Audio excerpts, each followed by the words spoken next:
Welcome to Education Perspectives. I am your host, Liza Holland. This is a podcast that explores the role of education in our society from a variety of lenses.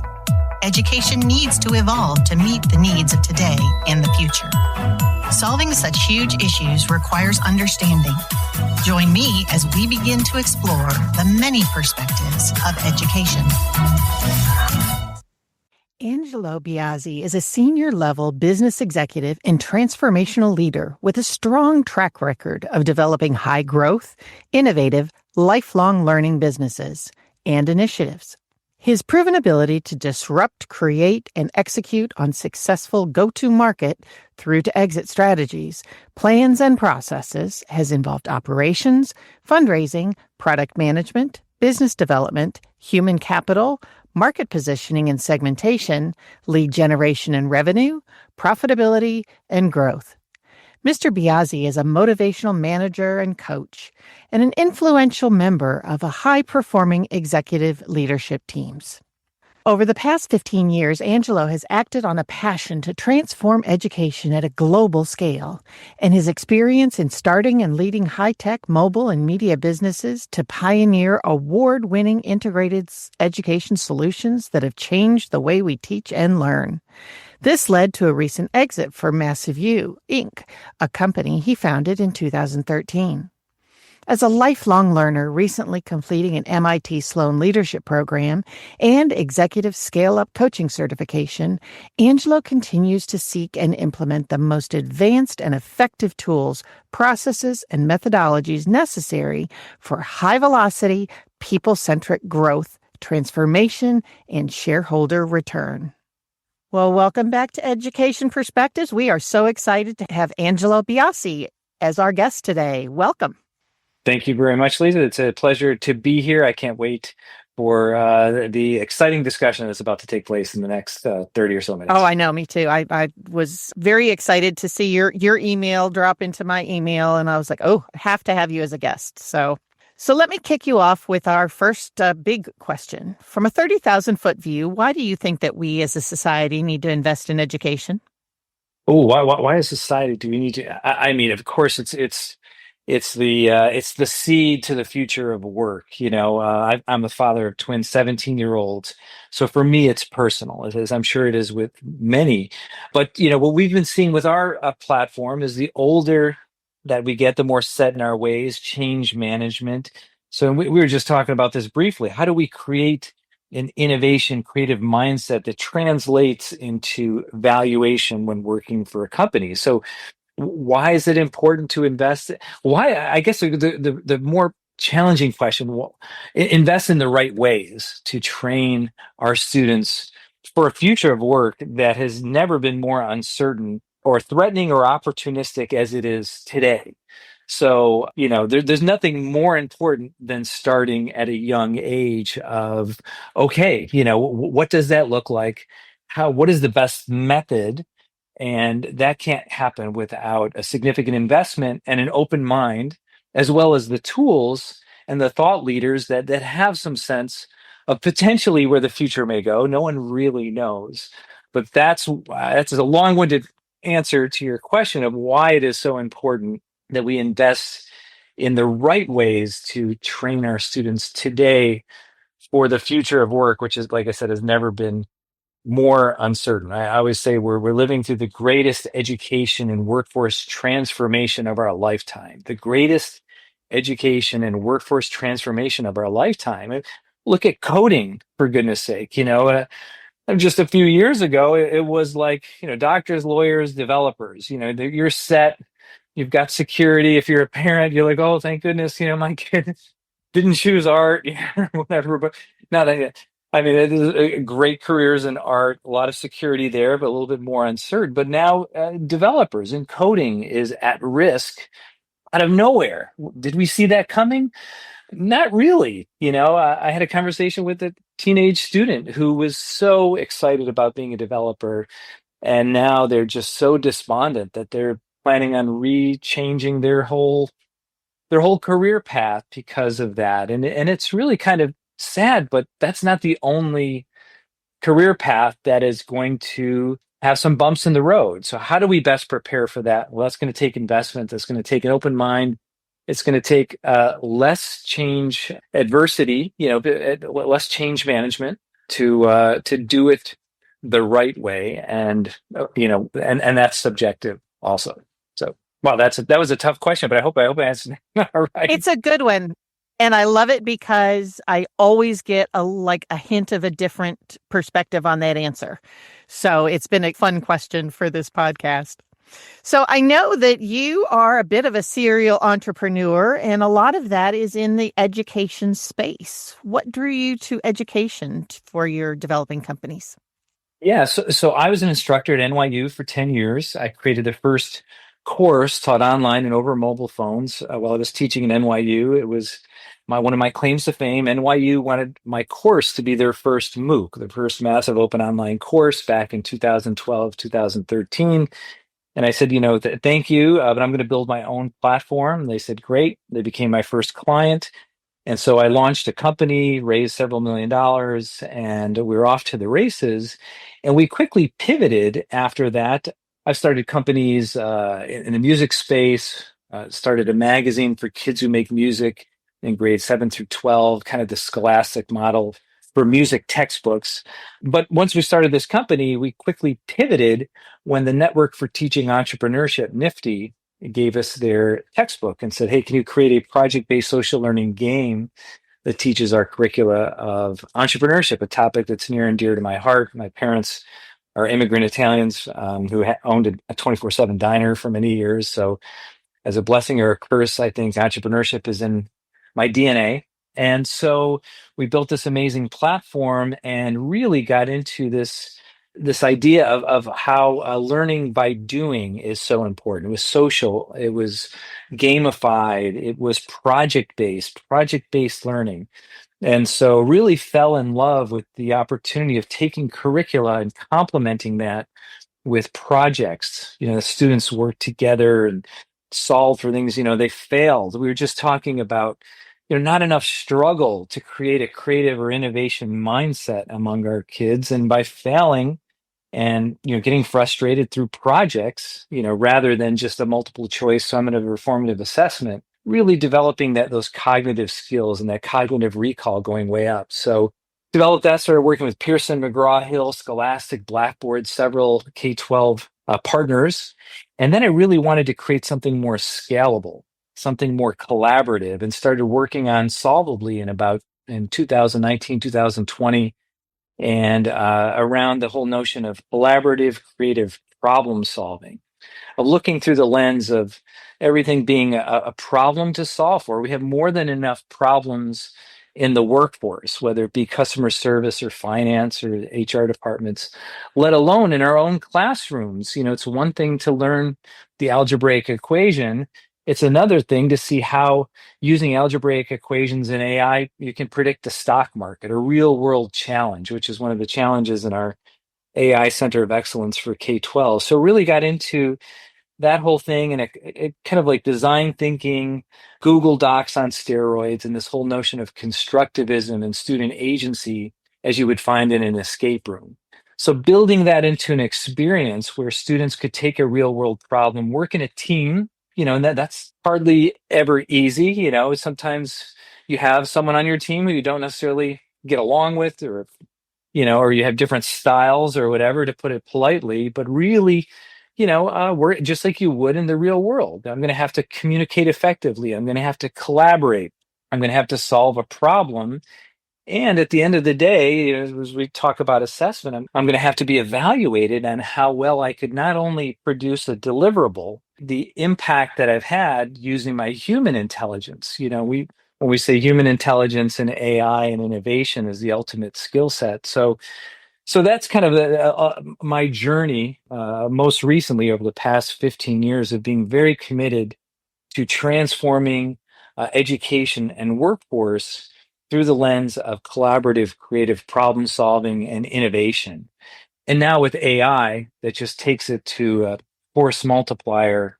The equation, as I often say, is AI plus HI plus innovation equals valuation to the X. AI plus HI plus I equals V to the X. Then now with AI, you have the opportunity to really, take the valuation of your company, take the valuation of you're a student now presenting that to an employer for a college application, like my twin 18-year-olds are now, and really, how do I set myself apart from the thousands of other kids or candidates for this college or this job? Well, hey, if I can prove that I can 4x to 10x my output, well, now I've got a real chance at differentiating myself.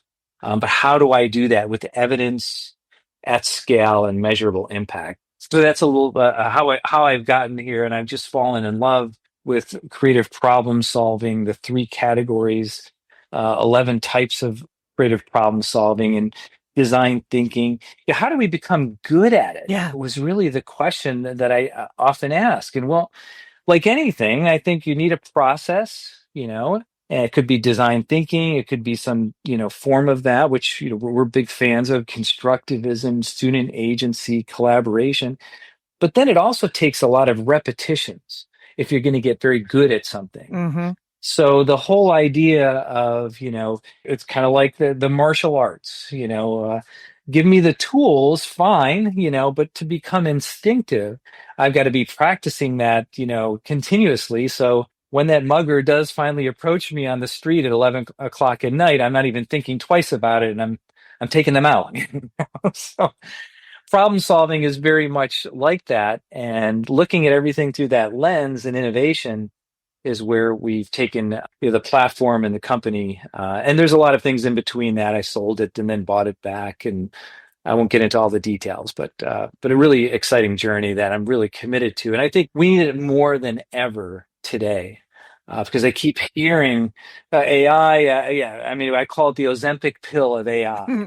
Well, that's fantastic. Which is now starting to have some of its backlash also, with side effects and whatever else, the real Ozempic pill. But I keep hearing this human intelligence. Human intelligence is really going to be the defining factor for separating us out for the future of work. Yeah, AI is great, but we need those collaboration skills. We need problem solving processes. We need critical thinking and creative mindsets, or the tool is really kind of worthless. I mean, give or take. The Yeah. quality of the questions that you ask AI completely, impacts the quality of the output that you get from those models and whatnot too. And I tell you, it's so exciting to hear you talk about this because, K-12 in particular has been in an industrial model for a really long time, and it's really relied heavily on content.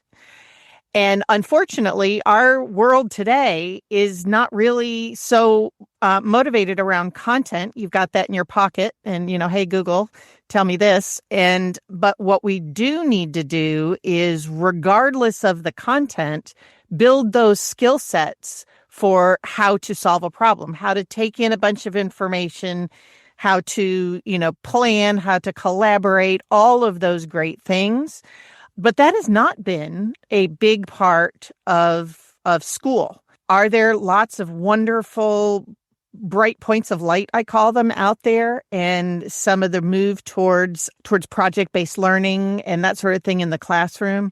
But this is a huge, huge ship to turn. And one of the big things, I think, is going to be how you assess these skill sets is very different than a multiple choice test that you can assess content.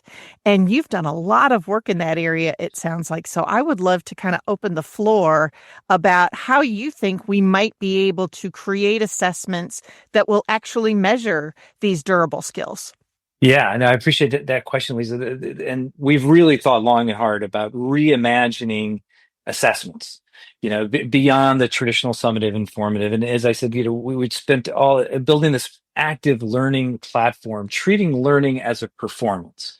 Traditionally, we've had a sage on the stage, a bunch of people in a room or a video, and you're sitting at your desk, you consume the knowledge transfer, you take the assessment, you get a piece of paper, and you forget it by Tuesday, right?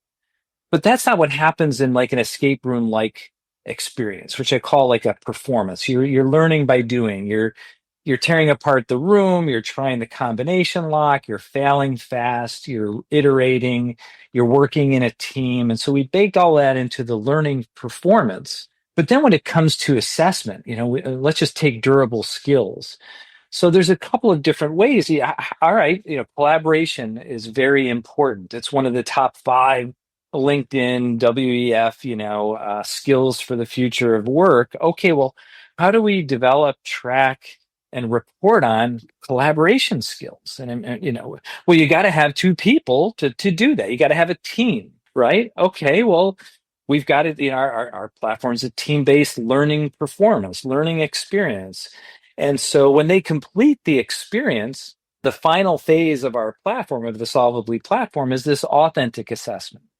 So students not only evaluate their own, but their peers' performance anonymously in critical thinking, communication, collaboration, and creativity. So just on that learning performance, so let's just say, it's an escape room like learning experience, and you're evaluating, how was I on creativity relative to this rubric from basic to exemplary.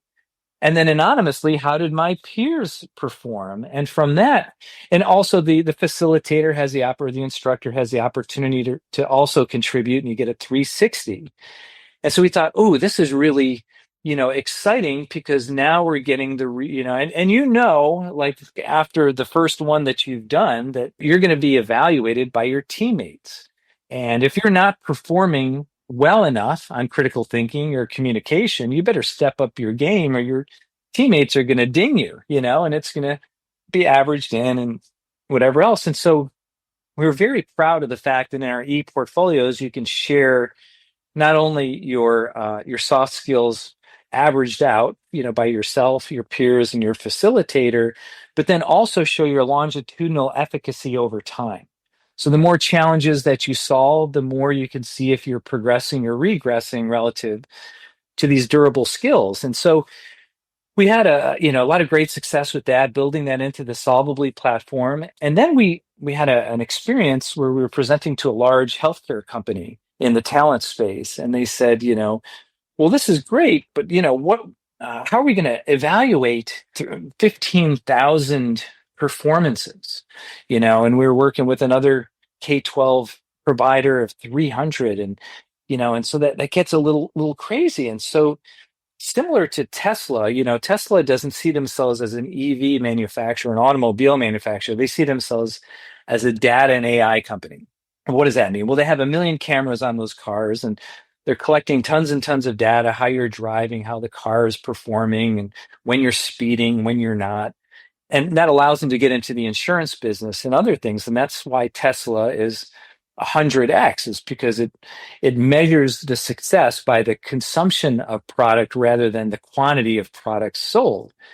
And so, geez, maybe we're like Tesla. Maybe we're not an ed tech or a workforce tech company. What if we took, because these teams are doing their learning performance, this escape room like performance. They're solving a problem, going through a process on our platform. They're each individually contributing, as a team contributing. They're interacting in the chat function. We even have an audio Discord like functionality where we can capture the transcripts of their conversations. What if we put all of this data into a big bucket, including the challenge, including their deliverable, and put a rubric on top of that of very specific skills that we want to evaluate from their learning performance? So we've got all the data from their learning performance. Let's put a rubric on top of that of 6 skills or competencies that we want to glean information from. And let's toss that off to AI and start asking some questions. And sure enough, we were able to do that. And it is for the first time ever, I'm proud to say, that someone is looking at evaluating learning as a performance. And so AI came back, and let's just take collaboration. So I had my authentic assessment over here. How about my AI assessment? And what AI was able to tell us was, hey, as part of your learning performance, you were very collaborative here, here, here, and here. And over here, you did something, during your escape room like learning performance that you could have improved upon. And very precise, very specific, very it just blew us away. Like kind of finding a new element to the periodic table. Yeah. Like almost imagining as if there were a million cameras on your escape room like experience. And when you left the escape room, someone handed you a report, Lisa, and said, "Oh, yeah, minute 12:24, you showed collaboration skills when you did this. And oh, at minute 24, you could have been a little bit more communicative or showed critical thinking when you did this." And so that kind of Sorry, does it give them the tools to improve on those areas as well? Like you really weren't as good in your communication in this particular thing, and probably put you back. You could do this, this, and this to be able to fix that in the future. it gives you a score. It tells you exactly why. It shares your strengths and areas for improvement. And then where it goes from there, like we're working with some companies who are using, Cornerstone on Demand and some other large skills-based libraries where they're prescribing now very specific courses and skills to develop from those assessments. But just to complete the whole process, so I have my authentic, I've got my AI powered assessment now. And in addition to those skills and competencies that AI is evaluating and being very precise at saying how you scored and why, it also takes your team and assesses your team as a team. How did you perform? But then the coolest part is that it takes your innovation, your deliverable, and it provides a mock implementation plan for that deliverable. Mm. So we really see, the value of innovation in a creative mindset, and especially in the corporate, the world of work, it's solving problems. Well, how do I solve a problem? Well, I need a process, and through that process, I come up with a solution. Well, what is your solution? Well, here's a presentation, a deliverable. Okay, well, is it a good deliverable? Does it show impact? Is it feasible? Does it make good business sense? And here's a mock implementation plan. Here's a feasibility report of your innovation. It's almost like a 3D printer. So, you've taken a problem, you've solved it, you've gone through this process with the team, you've got your authentic assessment, you've got your AI assessment, but then you have an implementation plan for your deliverable, a P&L, the amount of time it would take to launch it. And it's not 100% correct. It's AI giving you suggestions. And then the arbiter, the final arbiter is the instructor. We always have a human in the loop, almost like a teacher's assistant doing those 300 or those 15,000 evaluations of projects and individuals and saying, all right, I think, Joe Smith earned his certification and here's why, and here's all the data. And then that instructor has the ability to override or accept that. And so, we really developed that out to a standardized process. We call it Credibly, and Credibly.ai, which is our AI powered assessment engine inside of Solvably.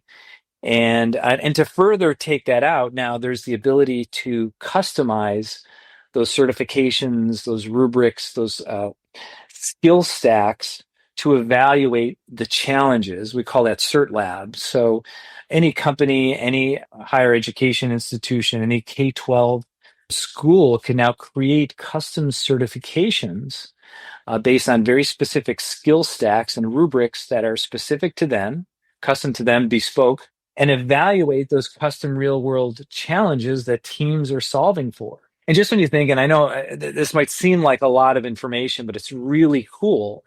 We had a conversation with a very large partner not too long ago, and they said, yeah, durable skills, that's really important. That's really great and everything. But tell us about workforce skills. I'm like, oh, I never thought of that. So we took a data set of a learning performance, a team of students, and we put it against the ONET workforce skills. Mm-hmm. And it said, of the ONET workforce skills, this student exhibited these 10 skills: critical thinking, adaptability.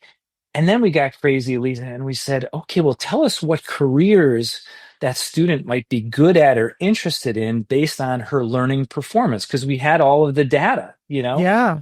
and it gave us like 5 careers that student would be good at or interested in and why. And we are like, oh my gosh, this is crazy. And imagine a student, being in music for so many years. Why do kids stop playing the clarinet or the flute or the accordion in my case? It's because, people, why do they keep playing? It's usually because they have hey, you're really good at the clarinet. Oh my gosh, really? Oh, you think so?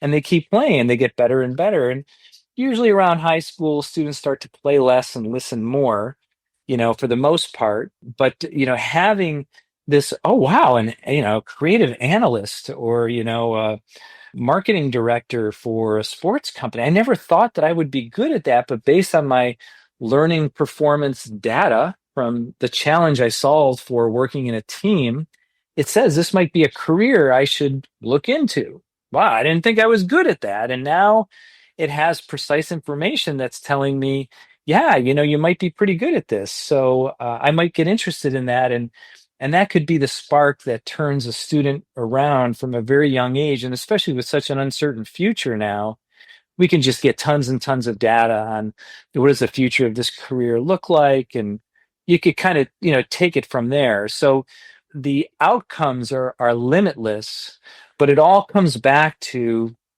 being a data and AI company, which is what we are, by having this experience, this learning performance, and collecting all of that data on one platform and through a collaborative experience, working through a process.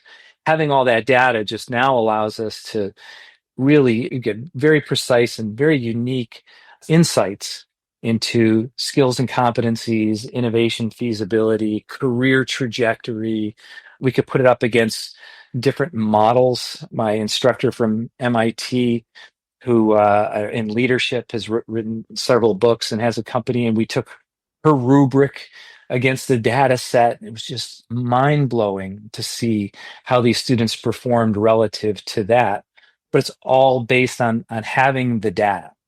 Boy, that's fascinating. And I have so many questions. Is your platform set up to be, so many of these kind of assessment exams and whatnot are kind of designed to be a one-off? It sounds like yours is something that you could build upon and lots of different challenges and continue to make that data set for a particular student richer and richer as they go along and do more and more things. Is it designed where you could utilize it like all year long, or how does that work? Yeah, absolutely. So the challenge creation design lab is super easy. We built it as a wizard tool. So any instructor can essentially create a challenge in less than an hour or two.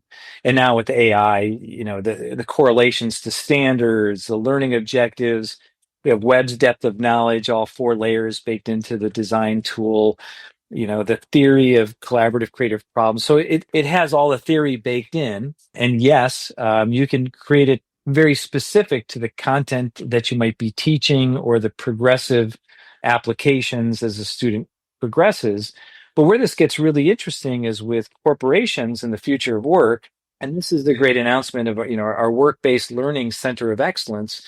We're now working with several employers who are creating very specific challenges to their workplace for students to solve for. So what happens in that case is not only do these students work in teams to solve for, let's just take any employer, Nike has a workforce development, and I can't mention any names, not that we're working with Nike or not, but they solve for a very specific workforce challenge that's specific to that workforce. Now that employer is starting to develop a deep bench of potential candidates, and by offering scholarship funding and incentives. So, and then to hyper localize this, we're in year 2 of working with the Edison Awards.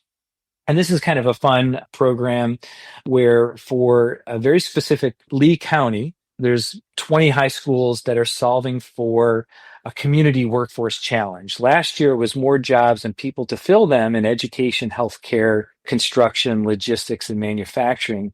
This year, they're solving for creating a more resilient county to hurricanes, economic gaps, health and wellness using AI. Both of these are the AI HI Innovation Challenge. So these students are not only solving for these very real community or employer challenges, but they have evidence at the end of the day, for their college application or when they go to a job interview to say, hey, not only do I have the skills and I worked at this company and here's my my SATs and my ACTs and my extra.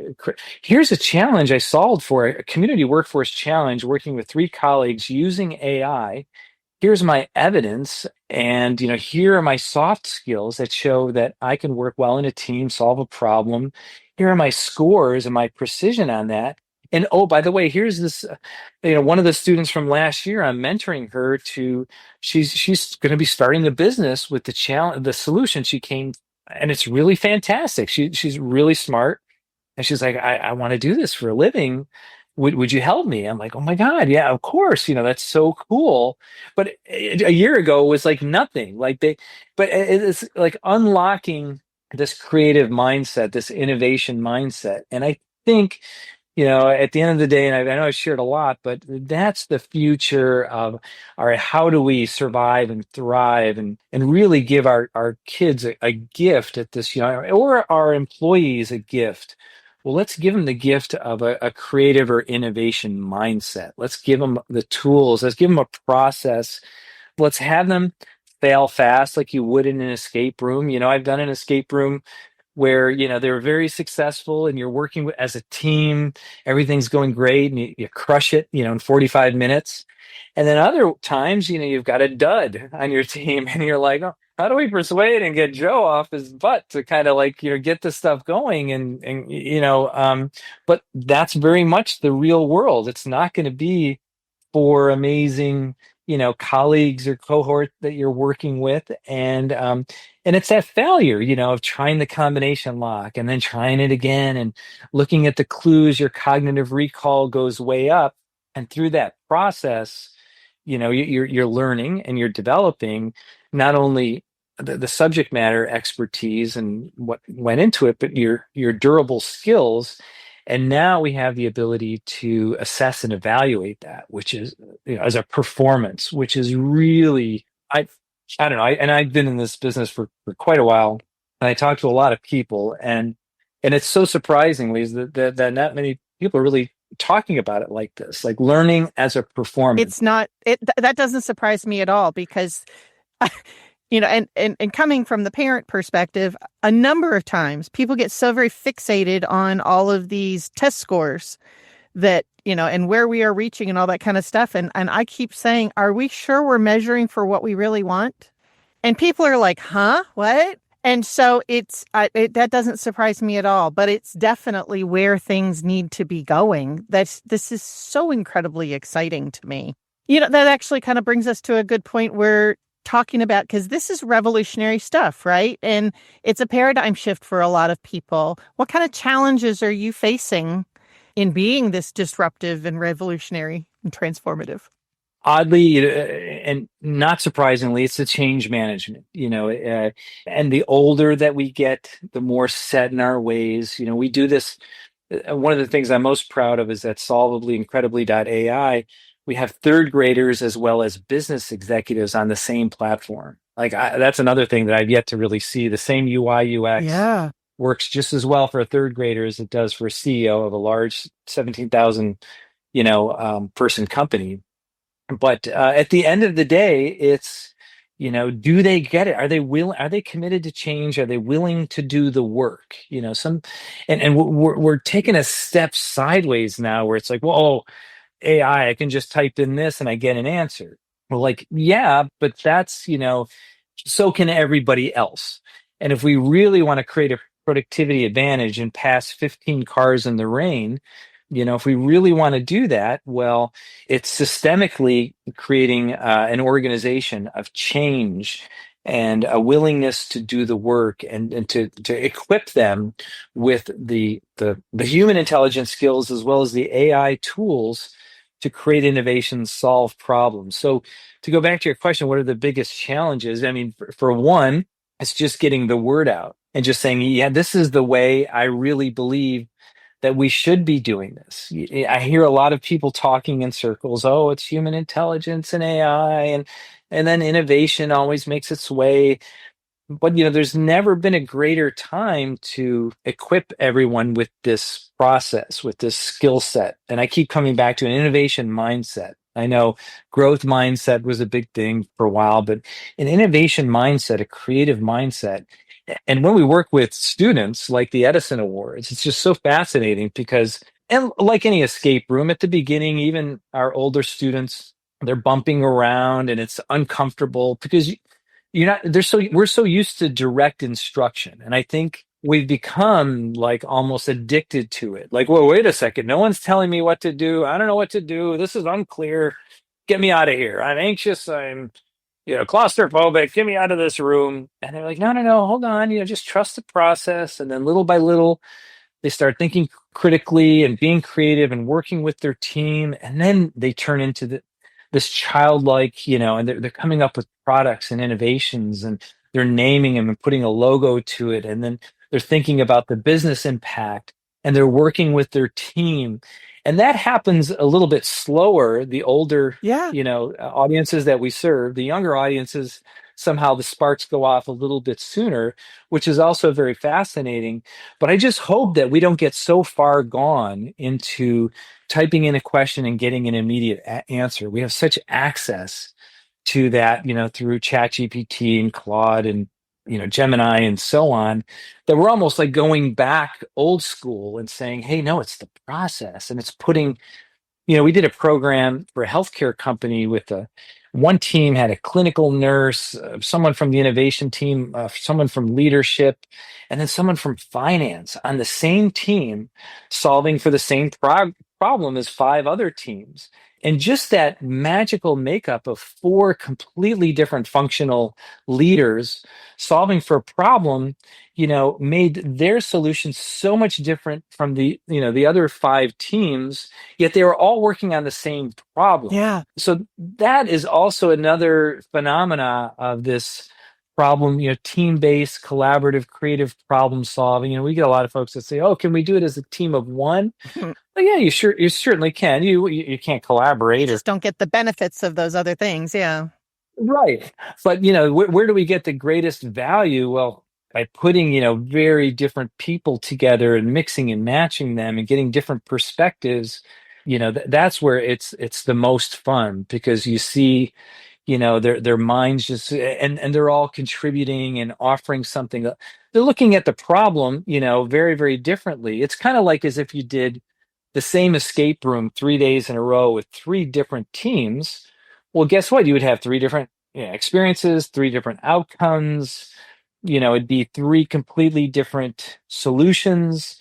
And there's a lot to be said for that too, which is not a textbook, here's the chapter, here is the multiple choice, questions for the standardized test so I can get the raise and whatever else. No, it's like, applying this to a real world setting, going through that process with three very different perspectives, coming up with something you would never have imagined. Just like an escape room. You don't know how it's going to turn out. We did an escape room with my team a while back, and we had one fellow on our team who's a wonderful guy and a little bit eccentric, but he'd never done an escape room, and he came to the escape room with his running shoes on. And we're like, hey, why do you got your running? He's like, well, I don't know. I thought we were going to escape. I mean, so it was such wonderment and, curiosity Yeah. of what the experience is going to be like because you really don't know. And I get the benefit of facilitating a lot of these challenges because I can see these like going off into completely different directions. And I'm like, oh my, I'll tell you a really quick story. We had for the Edison Awards last year, more jobs than people to fill them. I had one team that was kind of taking their time and I was like, hey, what's going on? And they said, yeah, well, we're high school kids and we don't look at more jobs and people to fill them in our county in terms of full-time employees. I'm like, what are you talking about? We look at it in terms of workforce hours. I'm like, all right, well, tell me more about that. And they said, well, we don't really want to give up our Saturdays and our Friday nights and stuff like that, but we do want to make money and we're not totally, deadbeat, but we'll give up 2 hours here, 3 hours there. I'm like, oh, that's interesting. And so they built, their solution was a program that is kind of like Angie's List meets Match.com, which used AI to pool exactly who they were and what matched to different jobs they would have, as well as take their available workforce hours. and match them to opportunities in the community. So if you're a restaurant owner and you have a dinner shift that you can't hire a waiter or waitress for, you might want to get two high school students that have 4 workforce hours, each to make up for that 8 hour shift. And it's kind of like a temp agency meets.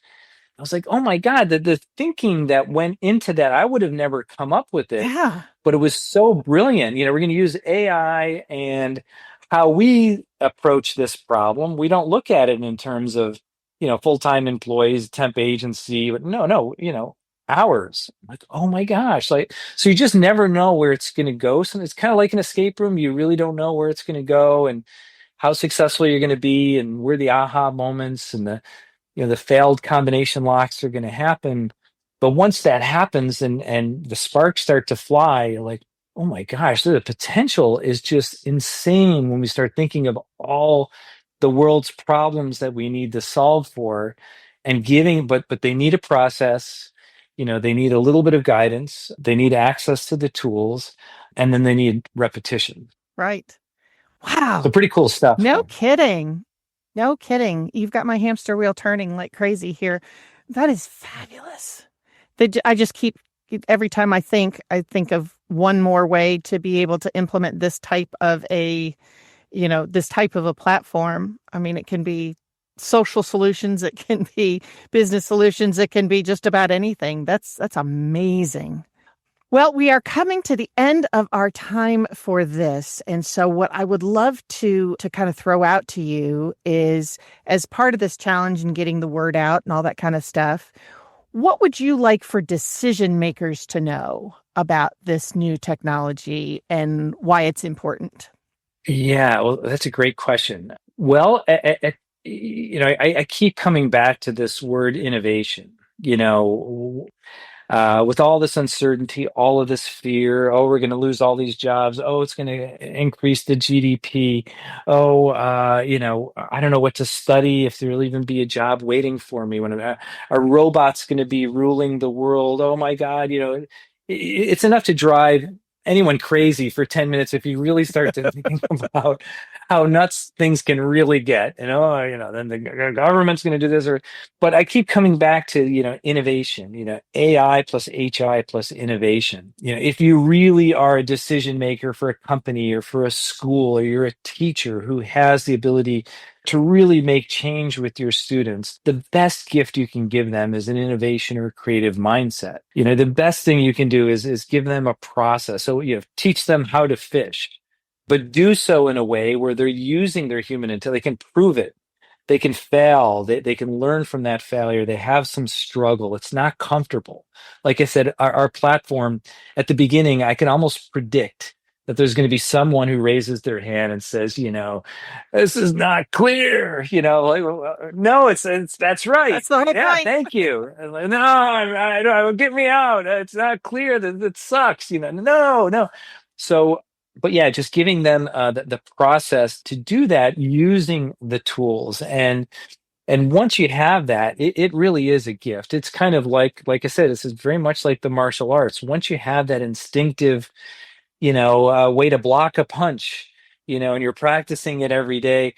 I'll tell a very quick story. I had a garbage disposal that broke several months ago, and I'm not very handy. So, for me, as soon as the garbage disposal broke, I had really two questions to solve for. Who will I call and how much will this cost? That was really it. It's pretty simple. Okay, that, problem solved in probably 5 minutes, I guess, until my neighbor Sean came by and he's like, "Oh, Ange, I had the same garbage disposal.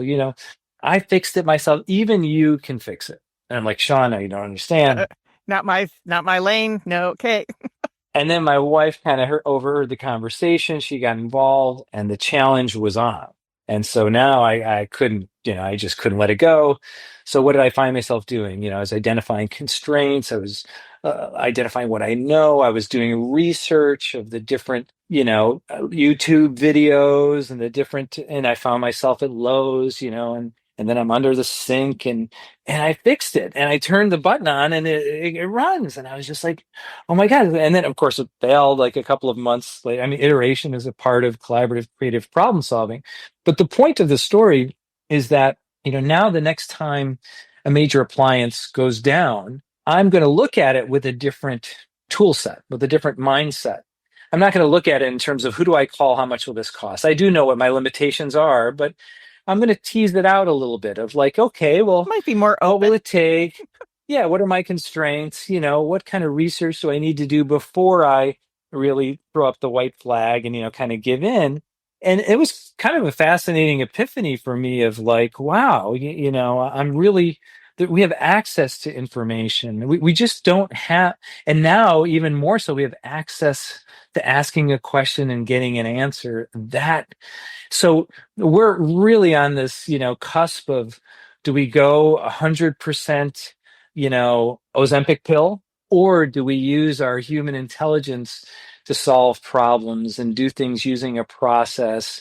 And I say that as if it's like this long drawn out, experience, but it doesn't have to be. It's just really taking it through, a problem solving mindset, an innovation mindset. And that's why, unfortunately, decision makers don't know that something like Solvably exists, or the ones that really want to make change, are willing to work, they're committed to change, they see it as a gift. Teachers, districts, employers, giving this to their employees, like they have such a huge opportunity, like for an employer to gain a productivity advantage if their entire company had that problem solving, oh, customer service tickets are taking 3 weeks. Well, we want that to be a week. Well, that's a problem. Okay, how are we going to use AI to do this? Well, let's get together with the team, our sales group, oh, our sales process is out of whack. We got to get to our numbers by Q4. Well, there's a problem to solve for our leadership team. We have board meetings that, don't go anywhere. They take too.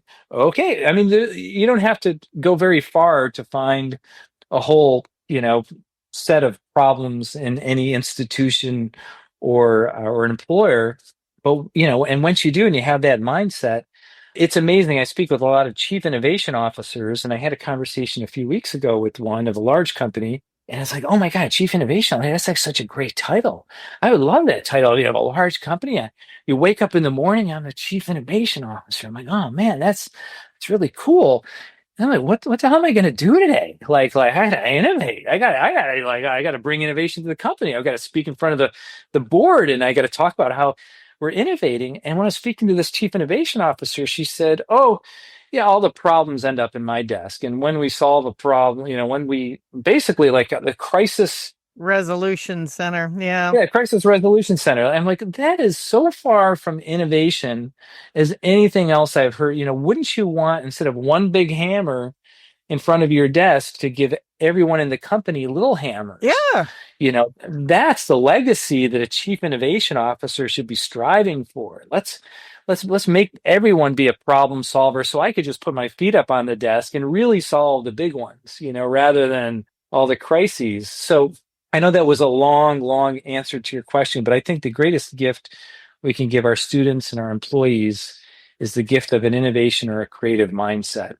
And we just so happen to have a platform that not only allows you to treat learning as a performance, but then evaluate skills and competencies and those innovations to turn those into solutions to the problems that you have.